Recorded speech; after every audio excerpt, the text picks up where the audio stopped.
moving on to the next topic, which is anticoagulant agents.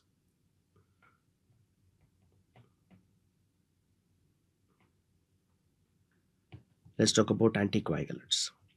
Before talking about anticoagulant agents and antiplatelets and fibrinolytics, we'll give a basic introduction about how normally a clot is being formed. If you could understand that basic concepts, we can just find out different spots where we can inhibit those particular areas. Again, this will not be the reference for pathology or physiology body. That will be dealt by individual faculties. So here I'm just going to be targeting only those areas which is there in patho and physio, which is clinically important. For example, for which we have designed drugs, only those clinically important areas will be targeting more. So let's start with the first step, and that first step is platelet activation. We have two steps to be explained. One is called as platelet activation, the other one is platelet accumulation. We'll be talking about platelet activation at first. Consider here is where your blood vessel is. The blood vessel is getting broken down, and that's what bleeding is going to be happening. We all know that. Whenever the blood vessel is getting broken down, as we know, the bleeding will start to occur. When the bleeding occurs, we have the first platelet which comes into contact with the collagen, gets activated, thereby releases out a substance which will bind with its own receptor which is there on the other platelets. This will bind with its own receptor on the other platelets, thereby it will produce something called as activation cascade. Simple concept, the platelet is calling out for help. It is just informing to every individual platelet that there is some issue which is happening over here. We have a bleeding which is there. Please come towards this spot. We have to treat this particular patient. Now we're going to be looking into this particular complex body. We're going to be looking into how exactly this happens, what exactly is released from the platelets, and how it is inducing the activation of the other platelets. I'll be explaining about that in detail over here. Consider here is where the single, that second platelet which we have. On the second platelet, there will be multiple different receptors, guys. We have the first receptor to be explained, 1, 2, 3, 4, 5, 6, 7. If it is passing through the membrane, we have discussed that in general pharmacology. It is a G protein coupled receptor because it is like a longer receptor. When we compress it, it passes through the membrane 7 times. It is also called a 7-pass transmembrane receptor. Now this is actually a GI coupled receptor. Similarly, there will be one more, 1, 2, 3, 4, 5, 6, 7, which is GS coupled receptor. Two different receptors are there on the surface of platelets body. These are the platelets. Now what exactly happens? Now, as we told, this is the previous platelet. From the previous platelet, there will be release of a substance which is named as ADP molecules, adenosine diphosphate molecules. This ADP in turn will bind with the GI receptor which is there on the surface of the platelets. We have discussed about that already in general pharmacology itself body. And this is what type of receptor? P2Y12 receptor. This is P2Y12 receptor. When ADP comes and binds with it, it's going to be stimulating it. On the other hand, what exactly is the one which is stimulating GS receptor? Here there will be adenosine body. We know adenosine will be binding up with this GS receptor, which is actually A2 receptor, which is actually A2. Adenosine has got A1, A2A, A2B, and A3. Out of this, A2 receptor is there over the platelets, which is actually a GS coupled receptor. Whereas A1 and A3 are GI coupled. We have discussed all of these points in general pharmacology itself.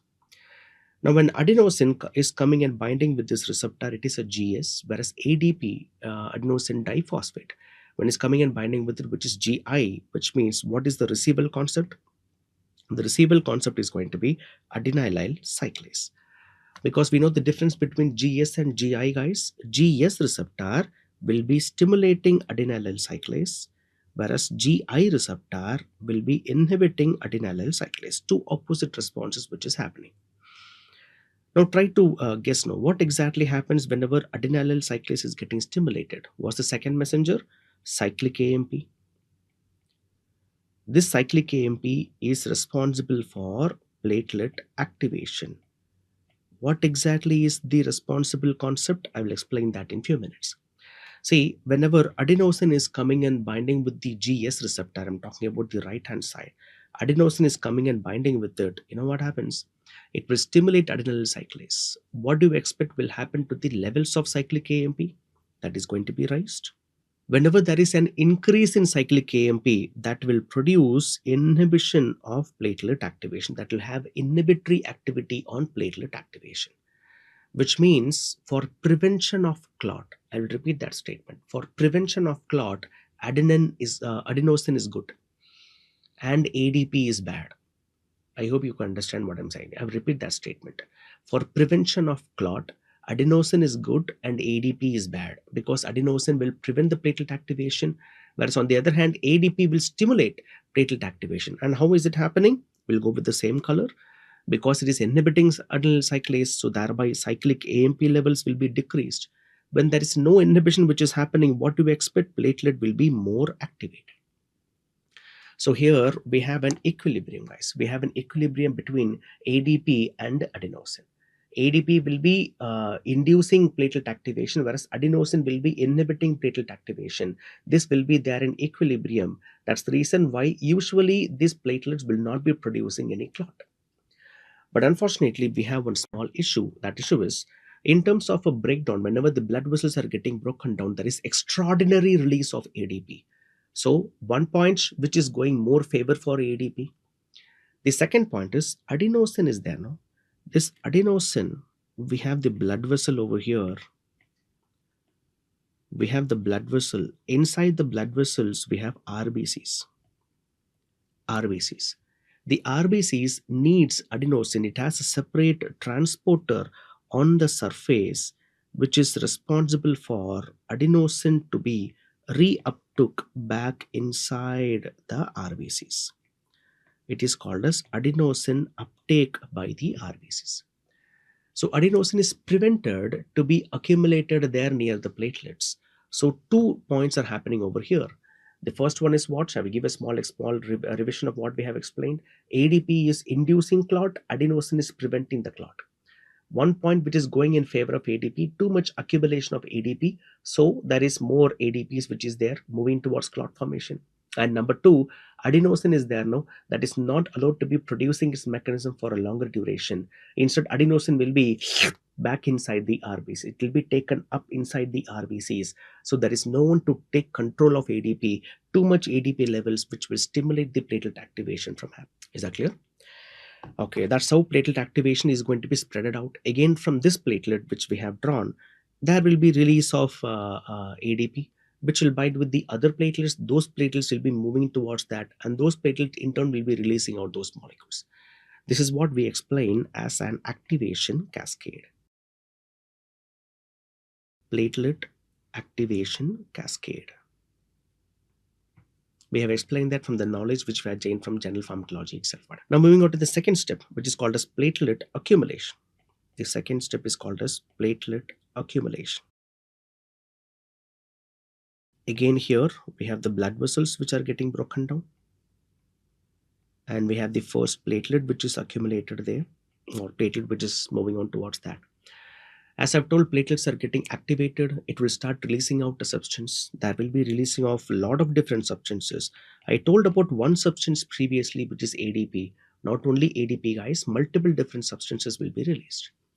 This again will be binding with other platelets. On the surface, we have receptors, and this will bind with those platelets, tend to produce accumulation. Here, we're not talking about ADP, we're talking about one more molecule, which is called as thromboxane A2.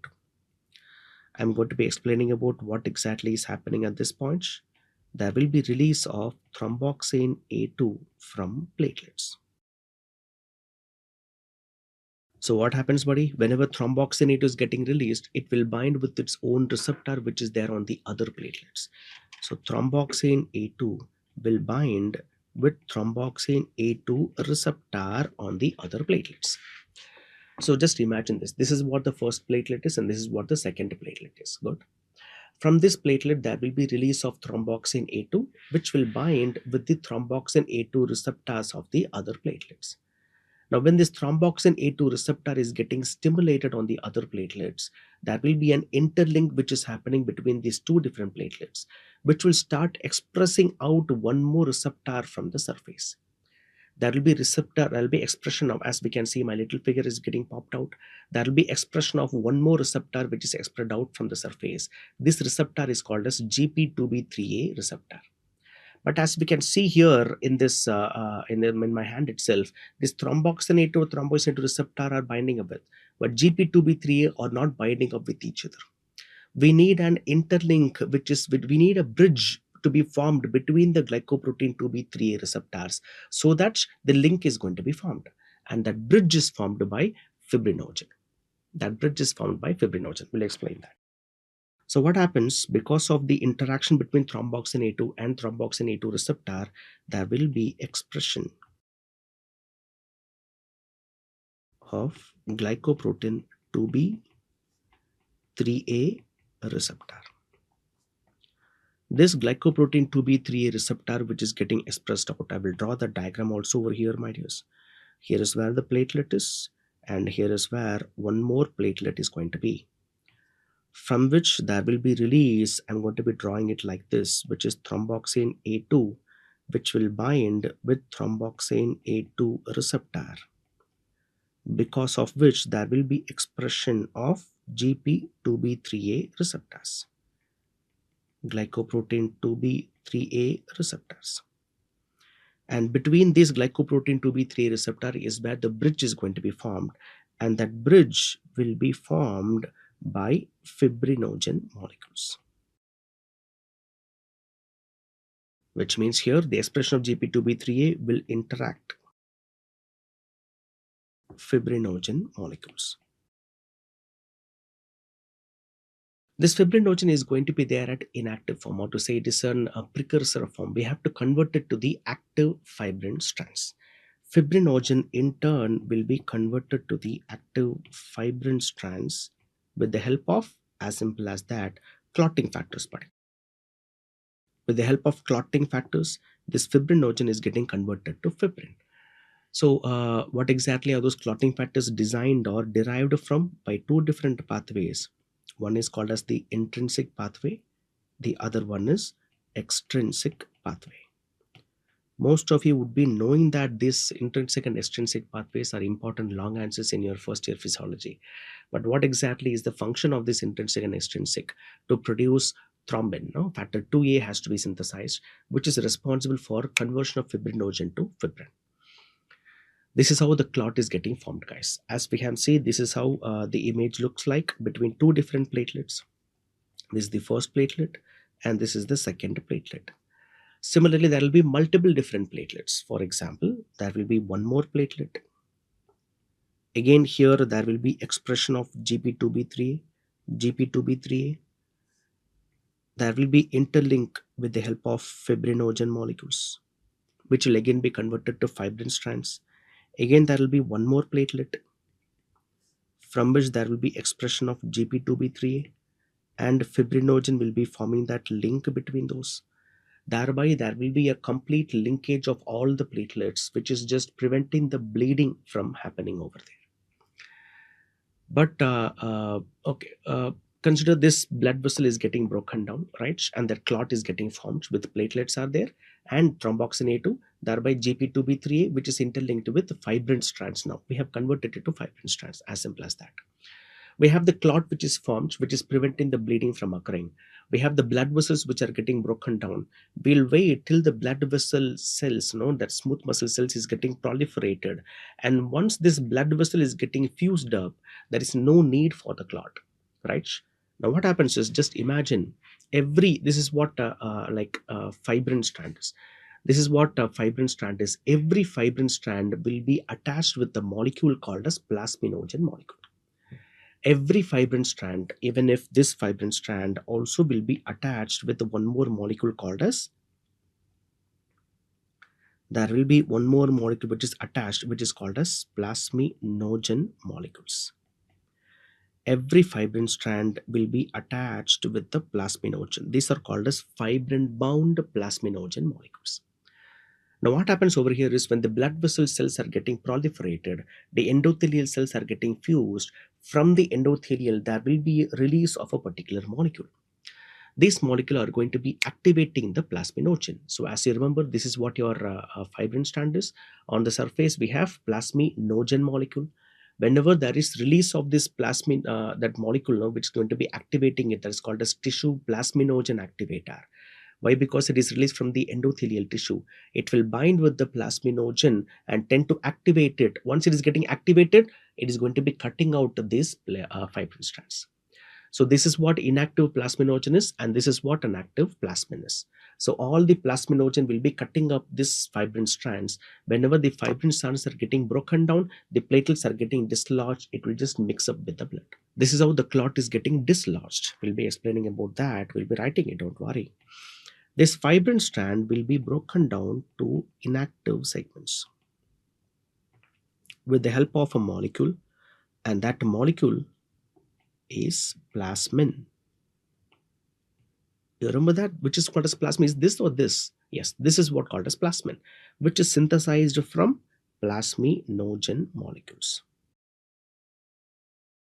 So plasminogen, which is a precursor, will be converted to the active plasmin, and this conversion will happen with the help of Plasminogen Activator PA, which is released from the endothelial tissue. Vascular endothelial tissue. That's why this is also called as tissue plasminogen activator. Is that understood, buddy? Well, that's it about the basics of how clot is getting formed and how the clot is getting broken down. Now, I hope if you are logically thinking, you would have come across this doubt. Even if you have not come across this doubt, don't think that you are completely illogical person. Don't think that. No, I'm here to explain. Don't worry. Consider here is where the blood vessel is. Blood vessel is getting broken down, and here is where the clot is. Good. When the blood vessel is getting proliferated, as we can see, even before the blood vessel is completely being fused, we have a part of endothelium which is there inside the clot itself.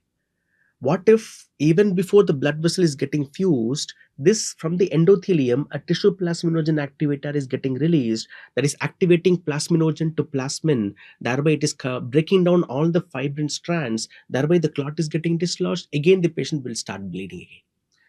To prevent this premature activation of plasminogen to plasmin to occur, we have a physiological molecule which will inhibit the tissue plasminogen activator itself, and that is called as the physiological molecule which will inhibit the tissue plasminogen activator. Just give me an example. What would be its name? As simple as that. Plasminogen Activator Inhibitor, called as PI. Plasminogen Activator Inhibitor is the one which inhibits tissue plasminogen activator. This is very much important clinically, guys. Why? Because we'll be designing certain drugs which are actually structural analogs of TP. Okay. But unfortunately, we have one negative point that structural analogs of TPA would also be broken down by pi. That's the reason why we have to think of this. This is a very important clinical implication to be remembered. This is how the whole clot, how platelet is getting activated, how platelets are getting accumulated.